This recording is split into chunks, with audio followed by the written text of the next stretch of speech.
Shemot, chapitre 15. Alors Moshe et les enfants d'Israël chantèrent ce cantique à Yahweh.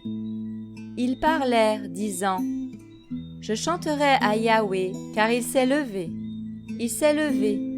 Il a jeté dans la mer le cheval et celui qui le montait. Yah est ma force et ma musique. Il est devenu mon salut. C'est mon aile. Je lui dresserai un tabernacle. C'est l'Élohim de mon père. Je l'exalterai. Yahweh est un homme de guerre. Yahweh est son nom. Il a jeté dans la mer les chars de Pharaon et son armée. L'élite de ses capitaines a été submergée dans la mer Rouge. Les profondeurs les ont couverts. Ils sont descendus au fond des eaux comme une pierre. Ta droite, Yahweh, est majestueuse en force. Ta droite, Yahweh, a brisé l'ennemi. Tu as renversé par la grandeur de ta majesté ceux qui s'élevaient contre toi. Tu as envoyé ta colère et elle les a dévorés comme du chaume.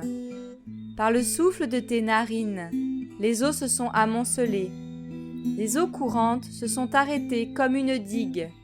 Les abîmes se sont figés au cœur de la mer. L'ennemi disait : Je poursuivrai, j'atteindrai, je partagerai le butin. Mon âme en sera pleine. Je tirerai mon épée, ma main les détruira. Tu as soufflé de ton vent, la mer les a couverts. Ils se sont enfoncés comme du plomb au plus profond des eaux. Qui est comme toi parmi les Élohim, Yahweh? Qui est comme toi, majestueux en sainteté, redoutable, digne de louange, faisant des choses merveilleuses? Tu as étendu ta main droite, la terre les a engloutis. Tu as conduit par ta miséricorde ce peuple que tu as racheté. Tu l'as conduit par ta force à la demeure de ta sainteté. Les peuples l'ont entendu et ils en ont tremblé. La douleur a saisi les habitants du pays des Philistins. Alors les princes d'Édom seront troublés et le tremblement saisira les puissants de Moab. Tous les habitants de Canaan se fondront. La terreur et la crainte tomberont sur eux. Ils deviendront muets comme une pierre, par la grandeur de ton bras, jusqu'à ce que ton peuple soit passé, ô Yahweh, jusqu'à ce que ce peuple que tu as acquis soit passé.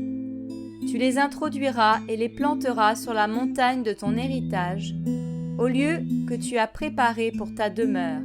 Yahweh, au sanctuaire, Adonai, que tes mains ont établi. Yahweh régnera à jamais et à perpétuité. Car les chevaux de Pharaon, ses chars et ses cavaliers sont entrés dans la mer, et Yahweh a fait retourner sur eux les eaux de la mer. Mais les enfants d'Israël ont marché à sec au milieu de la mer. Et Myriam, la prophétesse, sœur d'Aaron, prit à la main un tambourin, et toutes les femmes sortirent derrière elle, avec des tambourins et des danses. Et Myriam leur répondait : Chantez à Yahweh, car il s'est élevé, il s'est élevé, il a jeté dans la mer le cheval et celui qui le montait. Après cela, Moshe fit partir les Israélites de la mer Rouge, et ils partirent vers le désert de Chour. Après 3 jours de marche dans le désert, ils ne trouvèrent pas d'eau. De là, ils vinrent à Mara, mais ils ne purent boire les eaux de Mara, parce qu'elles étaient amères. C'est pourquoi son nom fut appelé Mara. Et le peuple murmura contre Moshe en disant : Que boirons-nous ? Et Moshe cria à Yahweh, et Yahweh lui montra un certain bois qu'il jeta dans les eaux, et les eaux devinrent douces.